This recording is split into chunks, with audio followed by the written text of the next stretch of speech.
afternoon, everybody, and welcome to the Sports Box, where the only opinion that matters is right here. I am Mike Galetta, a.k.a. Hammonton Mike. Back again is Jukebox Santora, here to break down the National League standings for you. Jim, thanks for coming back. I appreciate it. I'm back, and I didn't get kicked out the first time, so it's a good thing. Yeah, couldn't get kicked out because I needed him, so that's why I'm here. So let's start right away. Let's get right into it. Let's start with the National League East, because I know we're in the Philadelphia area, so everybody's excited to hear about how the Phillies are going to do this year. Okay, and let's go to the Washington Nationals, shall we? Washington, interesting team. A lot of big players, big signings. Bryce Harper, obviously, having a great season like he is. With the departure of Tyler Clippard, their bullpen still stayed intact. You got. I'm losing chain of thought here. Max Scherzer. There we go, Matt Scherzer. Thank you. The Matt Scherzer signing. Phenomenal pitcher. He's actually coming into his own right now. I think Washington's going to be there at the end. The over-under this year in wins for them was 93, 94, which I think they could definitely do. But I definitely think Washington's a team that can hang on this year. I think one of the biggest things is that Bryce Harper is finally coming into his own. Yep. All the hype that was about Bryce Harper. It's real. It's real. Yeah. And it's great that it's finally happening, because one of the things you didn't want to see happen was here's this guy, and that all of a sudden it's just a bust all the way through. Yep. What's this guy doing? He's hurt and stuff, but the guy's he's monster right now. 18 home runs. He's hitting about 330. So he's definitely the guy, and I think this is going to be like where it's going to turn around, where this is going to now become his team. They kind of built. They were kind of building a team around him. As him being the main cornerstone. Yeah. They got a solid pitching staff. There was no question at the beginning of the year. Scherzer has been absolutely dominant. They knew what they were getting there. He's got 6 wins. Just looking at the numbers here, I just saw it here. 1.51 earned run average. You can't go wrong there. Obviously, they got off to a slow start, but I think a lot of that was the injuries. They had a few injuries. Denard Span, who definitely sets the tone at the top of the lineup, he was out. And you had a few other pieces. Rendon was out and actually still out. So they got different pieces that are out there. They're rolling out guys like Dan Uggla, but they're winning, and we knew they were going to be at the top, and that's where they're sitting right now. So I don't think anybody's looking in front of Washington right now. It's just a matter of who's going to take second in that division right now. Yeah. Let's talk about the New York Mets actually playing really well this year. You got guys in the Mets like Curtis Granderson coming over, and to be honest, I didn't think he was going to do that good. He was in a little bit of a slump right now. He's batting .239, but he has been a spark plug for them. Michael Kadire rejuvenating a little bit of what he was, journeyman, but he's actually playing well. .262 batting average. Daniel Murphy, .279 and 11 doubles right now. You got Lucas Duda actually taking a heat right now. He's .305, 8 home runs, 15 doubles. I mean, this kid's doing it right now for the Mets. I think when you look at the New York Mets, and I don't think anybody really saw this coming. I think they knew, hey, they got some young talent, especially when you look at that pitching staff with Matt Harvey coming back, Jacob deGrom. They got this Noah. I always butcher his name. Garden, whatever they call him. Thor. All I know is my brother. The first thing he tells me, he said that Thor's pitching. Well, who's Thor? But then when you see this guy's lights out. He's going to be a good one. And then of course they got the greatest softball pitcher in the world, Bartolo Colon, on the hill as well. They're playing well. They have some guys that are aging. I mean, Colon, but they got a lot of young pitchers. But then when you also look at the guys in the field. Granderson, they picked him up last year, but he's in his mid-30s. Kadire's a guy that's 36. Does he have what he had when the last year he played in Colorado when the guy was hitting like 330, 339 or something like that? But he is a good veteran in the clubhouse. He's a good veteran in the clubhouse. Yep. Daniel Murphy's starting to get hot. The one person they're missing right now is third baseman. Why is his name? David Wright. David Wright. There you go. Wright, yes. David Wright is out, but when he'll come back. He's a leader in that clubhouse. Yeah, and I think David Wright is definitely on the big time downside of his thing with the injury side. I think he's a guy like Zimmerman, where that has the same. But Lucas Duda is definitely he's tearing it up. He's tearing it up. He's having a good season. Hopefully that continues, because I think if that team continues on their way, they're gonna continue to surprise people. I don't know if they're gonna overtake the Nationals. I think there's too much talent on the Nationals roster. Yeah. But the Mets have a chance to be there for sure. Okay. Matt Harvey, 5 wins. You're talking Bartolo Colon with 7 wins right now. Even though he's got a 4.82 ERA, he's still doing well. And I hear entertaining some LA Fitness and some Weight Watchers talks. I don't know. That could be ludicrous though. Let's go to the Atlanta roster. Atlanta, here's a team. It's funny because Atlanta's won a division up team many years, and damn it, Jim, they still can't draw. It's amazing how they can't draw down there. They only draw in the playoffs. Nick Markakis playing really well. Them 312 batting average right now. Chris Johnson, 6 home runs, doing it well. Freddie Freeman, 16 doubles. I mean, that's helping him out tremendously. And the aging wonder again, AJ Pernisky. Yeah. Behind the plate, 270 batting average. I mean, this team, it must be something in the water down there because they're just really they're playing well. They're playing well. I think this was a team that was kind of in a transition. Mm-hmm. They got rid of a lot of players. Guys like Hayward, which was huge. Mm-hmm. But I think they were kind of looking at a rebuilding mode. Mm-hmm. But I'm really not even sure where they're at because here they are sitting here at 500 right now. Yeah. So we're not sure which way this team's going to go, and they maybe this isn't really a rebuilding process. This may be something where, hey, we might be on to something here. Maybe we can make a run. They do have Shelby Miller. They picked up in the trade, which sent Hayward to St. Louis.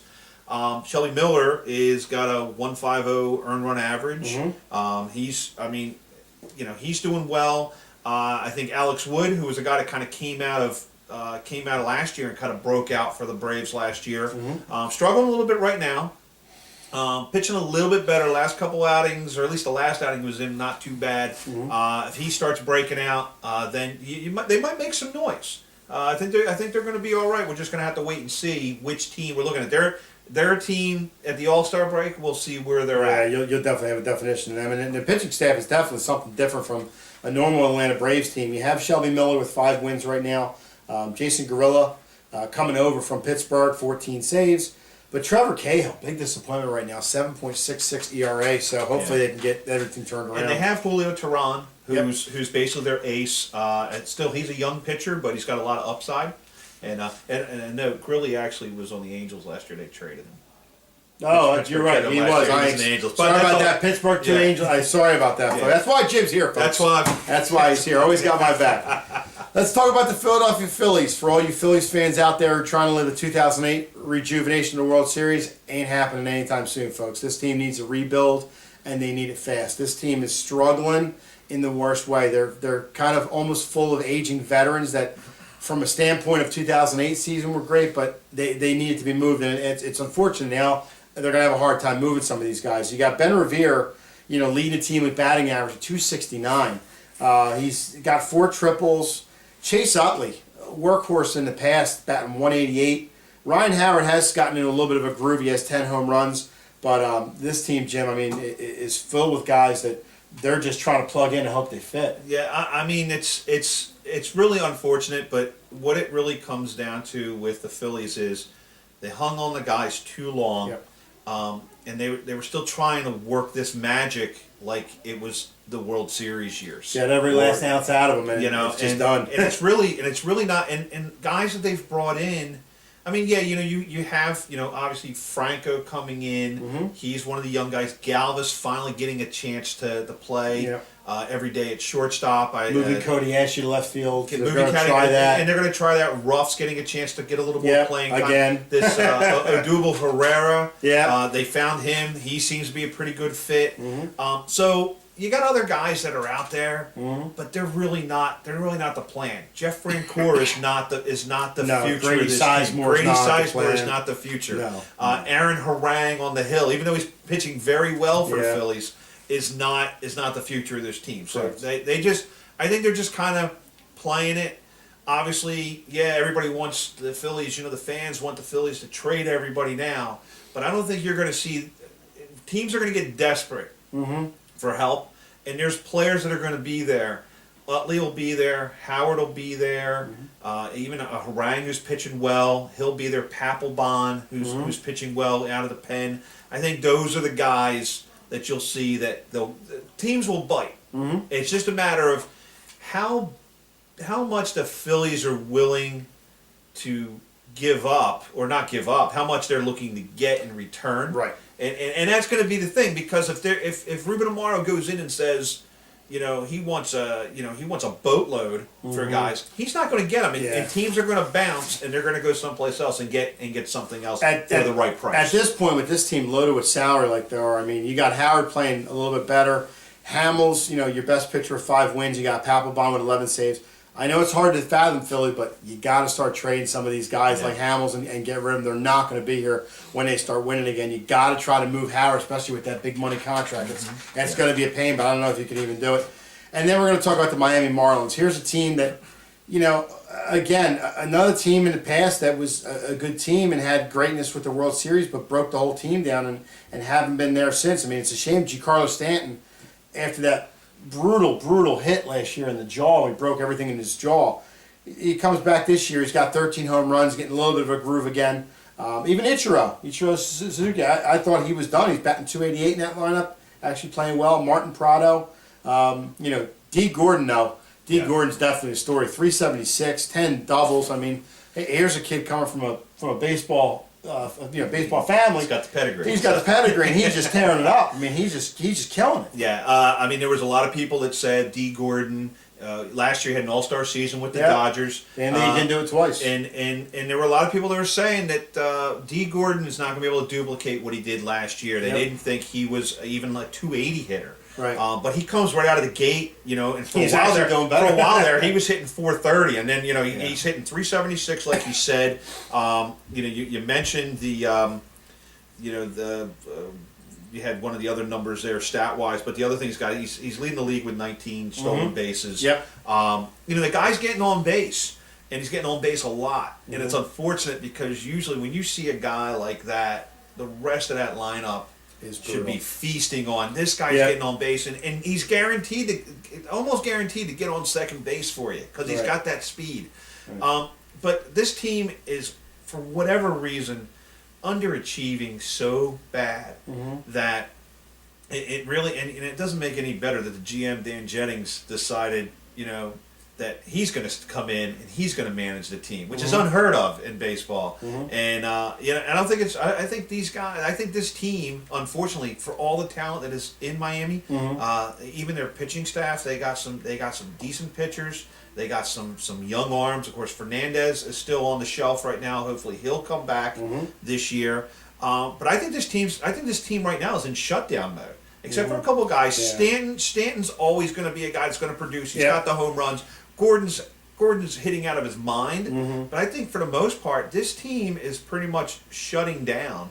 And until they kind of get some stability in there, get a real manager in there that can manage. I don't know about what the deal was with Mark Redmond and what was going on there. Yeah, he was a newer manager, but he's been there a couple of years. They kind of had a little bit of success. They almost made a run at the end. So it's really kind of a shame what's going on with the Marlins right now, because I really thought that they, at this time right now, should be sitting up where the Mets are right now. If you look at that lineup, and the guys that I mentioned, Martin Prado and Ichiro, are doing well in the lineup, and that's great, but these are guys that aren't going to be there for the time that they win. And then you got the pitching staff. I mean, you got Steve Cishek. He's got 3 saves. I mean, three saves. I mean, at this time, that's brutal. Dan Herron is their leader with 4 wins, and A.J. Ramos, .078. I mean, that's... Yeah, and Cishek is really, he's awful as a closer, might be one of the worst in the league right now. And they're struggling in direction, right? And Tom Kohler, who is a pitcher for the Marlins right now, he's doing a decent job as well.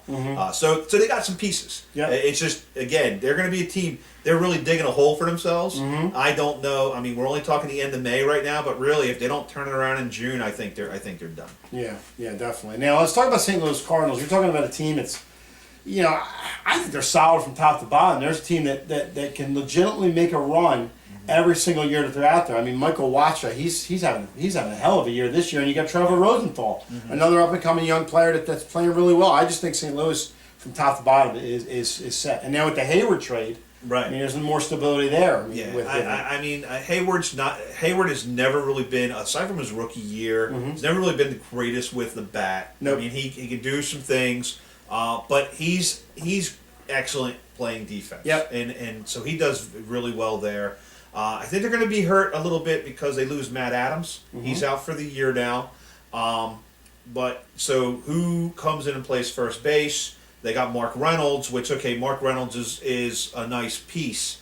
But he's a guy that's not, he hits a lot of home runs, but he strikes out just as much. So they might be looking for a trade. So, there's already rumors saying Ryan Howard, which could be a good move. A true first baseman with some power. Yeah, he strikes out a lot too, but he's actually hitting better than Reynolds right now, so it could be a possibility. Michael Wacha is pretty much lights out. He was out. He was out. He was injured. He came back. He's been solid since. They're gonna miss Wainwright. But again, with Wacha and Lance Lynn, I think those two guys can hold the fort. Lance Lynn is really one of those guys that every year he gets you 15, 16 wins. It may not always be the prettiest, but he carries for his career. He carries an under 3 earned run average, and he's been solid as a St. Louis guy. As a 3-4 man, getting 15, 16 wins. Now he kind of moves up, becomes a 2, and so we'll see what happens. St. Louis right now is in a good position to. And they always seem to win. It doesn't seem to matter. LaRussa left, and then they're still winning. So they got a good team in place, and I think they're going to be all right. What can you say about St. Louis? Solid year in and year out. I think they're tops in that division. I think they win a division going away again. You got the Chicago Cubs. There's a new team out there with Joe Madden, and what a job he's done with this team right now. You got the up and coming kid Bryant playing well.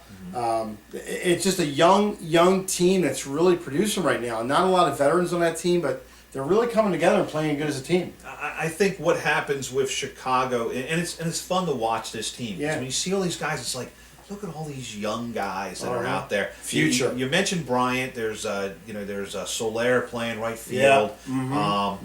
They was it Addison Russell playing second base. So you got all these pieces, and then you've got guys that have been established guys that you got Rizzo at first. Yeah. They bring in a Dexter Fowler in center field who can be an excellent key or an excellent piece to that team, providing he stays healthy. Because when he's healthy, he is a top of the run outfielder. Especially near the top of the lineup. And they got some pieces. They got different pieces all over the place. Their pen has. They got some guys in the pen that can pitch. They got, they picked up Lester, gives a veteran presence. Yep. And then the other guys like Hendricks who can pitch. So it's going to be interesting. It's a good balanced young attack. They got a good balance there. I think Joe Madden's the key. Yep. I think Joe Madden comes in. He brings that philosophy that he had with the Rays, and he's a proven winner. He's a proven winner with guys that were untested. Is the word I'm going to look. Because when you really look at the Tampa Bay Rays, those guys were virtually people that we didn't really know much about. And then they just kind of bursted out onto the scene. And I think you're going to see the same thing with the Cubs. And so I think there's brighter days ahead for the Cubs. I don't know if they'll make a run. They're not going to win this division. They may push for the wild card spot, which will be huge for them. When we talked in our American League piece, teams like the Kansas City or Minnesota or I think Chicago is kind of in that kind of hunt, being they're a young team, they're a hungry team like the Astros as well. We talked about that. They're one of those teams that look out, here they come. This could be the new wave. I think Chicago, not only are they a young team, it's a factor that Joe Madden's there and they're winning. I mean, they believe in the system. I mean, that's working. So once you start believing, you only gain confidence from there. Yes. Let's talk about Pittsburgh Pirates. There's one way you can go with it. Talk about Dexter McCluster getting back on track because he's struggling at the beginning of the year. Now he's starting to swing the bat a little bit. But the story with this pitching staff has been Cole and Burnett that have been really anchoring his pitching staff, and they've been pitching really well for them. Yeah, I tell you what, Burnett was one of those, and one of the conversations I know that I've had in other circles is that you look at Burnett's career. When he pitched in Toronto, everything seemed to be going well. He was a good pitcher. He went to New York, he struggled. He went to Pittsburgh, and he kind of had some of his best years, pitching in Pittsburgh. Then he came to Philadelphia last year, and then the wheels came off. You know, and then now he's back in Pittsburgh, and let's just look at the numbers for what they are. And of course, I don't know why I can never see anything. Oh, here we go. Thank you. He is, we're talking, I'm looking at Garrett Cole there, but if we look at earned run average, here we go. A.J. Burnett, 1.37, leading the National League. You can't go wrong there. And then also, he provides, one of the things he had was he provided stability in that pitching rotation. Veteran guy with a bunch of young guys. And now, I was going to say, these guys aren't so young. These guys are still young, but not so young because now they got some experience. You got guys like Garrett Cole. He's leading. He's among the leaders with 7 wins right now. And they got some other guys that are on that rotation that definitely can do the job. Charlie Morton actually just came back. He pitched well recently. They've won their last 6 games. They finally got themselves over 500. And they're swinging the bat too. And they're always swinging the bat. McCutcheon, Neil Walker. They got Alvarez. They moved him over to first base.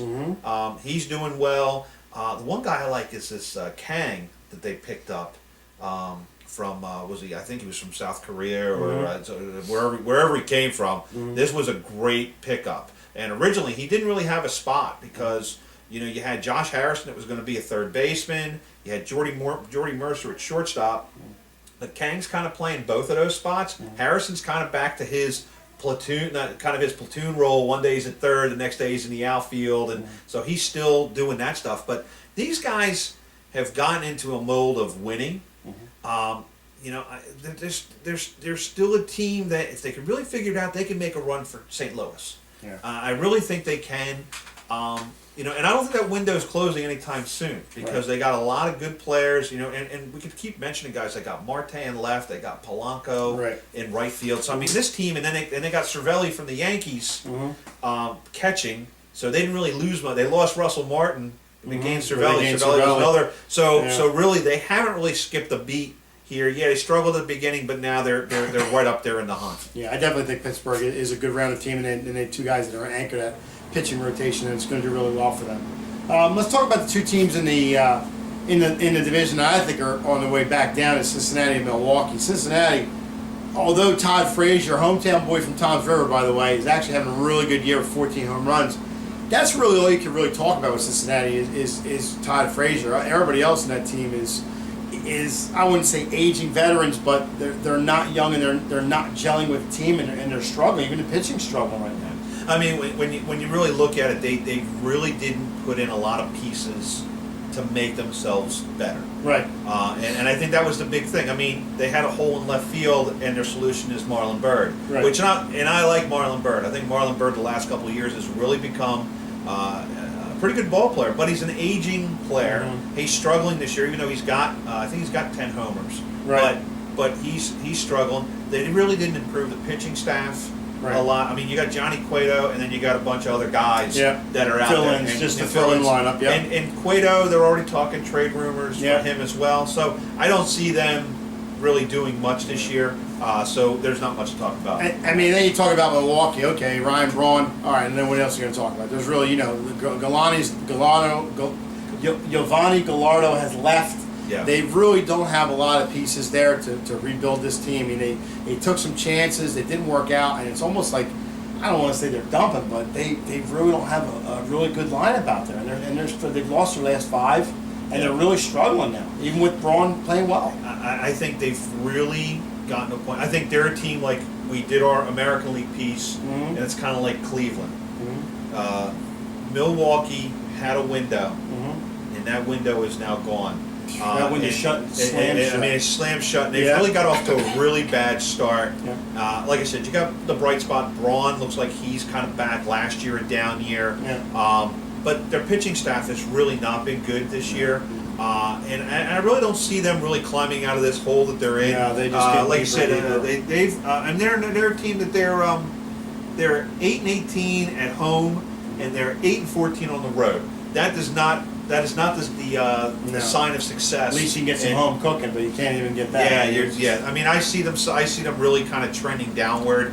I mean, they've won 3 out of the last 10. But they're going to battle with Cincinnati, and Cincinnati's actually lost. They've only won one game out of their last 10. So these two teams are going to duke it out for the bottom in the NL Central. Let's go to the National League West and talk about the streaking LA Dodgers right now, who are pretty much clicking on all cylinders, and obviously they can hit the bat with Gonzalez, and you got J-Roll out there now playing, and you know they're all playing well right now. But I think right now what you look at it is the pitching staff. I mean, Kershaw, I wouldn't say he struggled this year, but he hasn't been the Kershaw of last year. But you got Zach Greinke out there picking up the slack for him, playing really well, pitching really well. And the only bad thing about Zach Greinke, and Zach Greinke has been pretty much lights out. He's got a 1.48 earned run average, second in the National League, but he's not getting the wins. And the reason why he's not getting the wins is he's got a lead when he comes out of the game, and the bullpen has pretty much blown up a lot of games that he has pitched excellent in. Yep. And it's a shame because really when you're looking at the Dodgers, they have 28 wins. They should have probably 32 wins the way it's going, because there's at least 4 games that I've seen where Greinke has not gotten a decision, either because the game was lost in the later innings. Right. Puig is out. But one of the bright things that they've had is, and I guess this is one of the things why they didn't make a deal to trade guys like Andre Ethier, was because they kind of knew this kind of stuff was going to happen. Right. Carl Crawford was going to miss time. Puig was probably going to miss time. Jock Peterson is in his full rookie season, so you're not going to really roll him out every day. So having guys like an Andre Ethier and Dan Slike out there it really is a good thing. I mean, they're pretty much a stacked team when you look at their bench.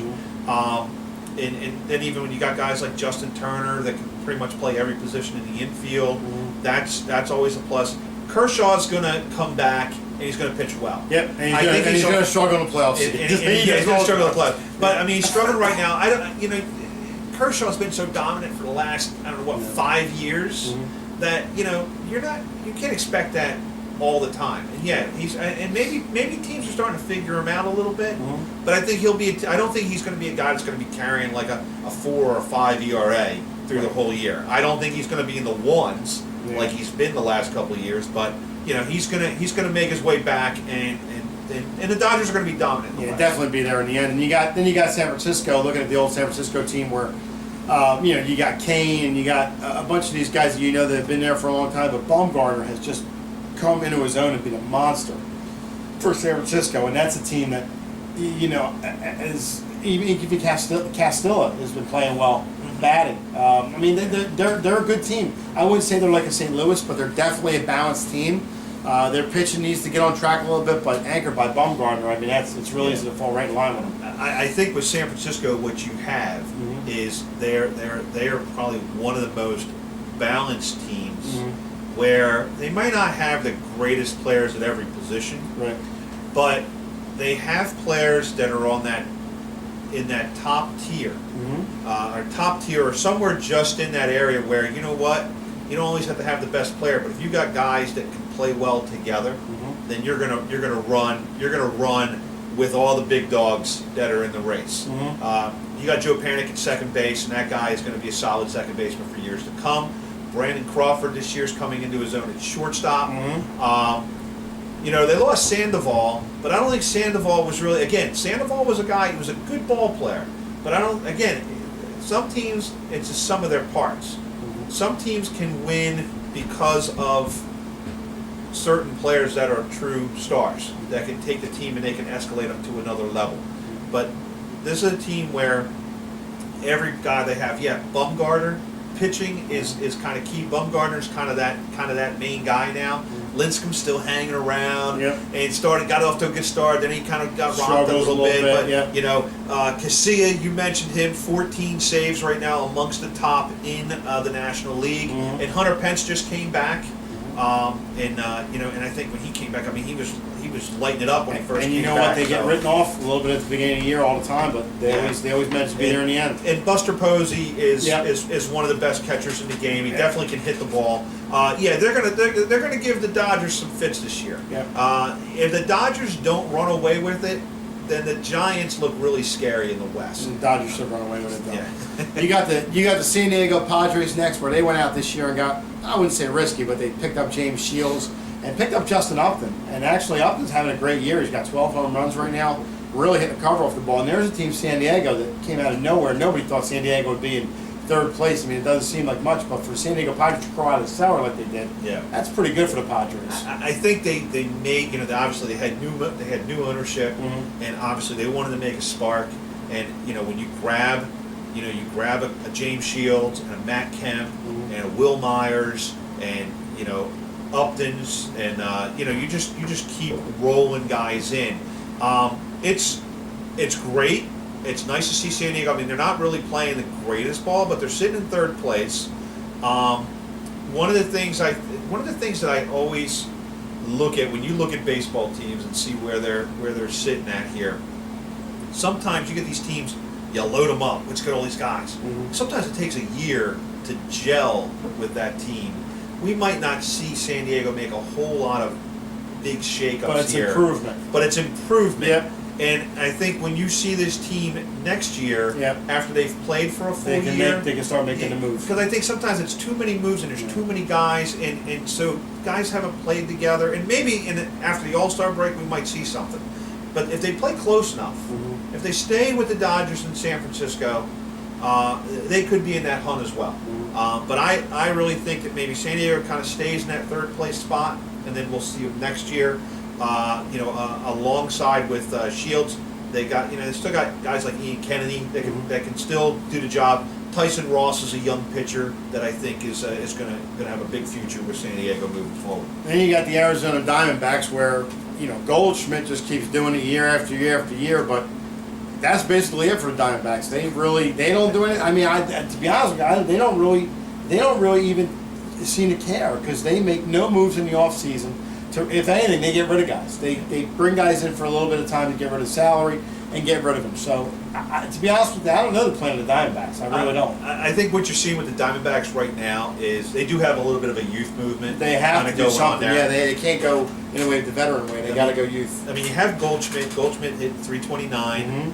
You can't go wrong there. He's definitely a guy that's going to be hitting home runs. He's not amongst the leaders right now in the National League, but he'll be there moving forward.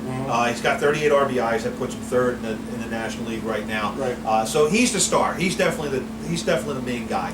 But then after that, they got some pieces. They got Tomas, who's playing third base for him right now. Definitely a solid player. Has been hitting the ball very well. Ender Inciarte, who can basically play all over the outfield. Mainly he's been playing left field this year, but he can play center. He can play right field. He's hitting in the low threes right now. And then they have A.J. Pollock, who last year had an injury. He was injured for most of the year, and this year, so they do have some bats. And actually, they're gel together. Their top 4 or 5 guys in the lineup are pretty solid. They're a young team. They're pretty solid. The issues come in is what they're doing up in the middle of their lineup. They got Chris Owings, who is, when he's up and coming, he plays second base, he plays shortstop. So they're kind of going, what are they going to do with him? So there's different guys. They got some young guys in there. Their pitching is not good. I think that's definitely going to hurt them. So I don't see them really making any kind of major noise. But if they do, like you said, they make some moves, especially to get some experienced pitching in there, then we could hear some stuff next year. But I really don't think that they're going to be. The problem is getting somebody to play in Arizona. They do have a nice team and a nice hot tub, but I don't know about actually playing in the field. And then you got the lowly Colorado Rockies, where Tulowitzki, in my own opinion, is just dying out there. He's a great player, all-star candidate every year. But besides him, you look at the offseason of Colorado, they go out and spend a lot of money on a Phillies pitcher that's probably a 4th or 5th starter.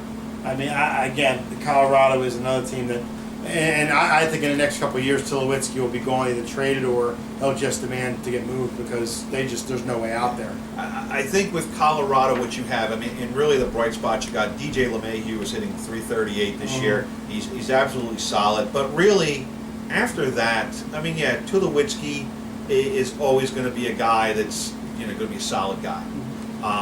but they really, and you got Nolan Ariando that plays third base, but really after that, There's nothing. there's really not. I mean, and Cargo's not playing; he's out. Yeah. And so, what do you got?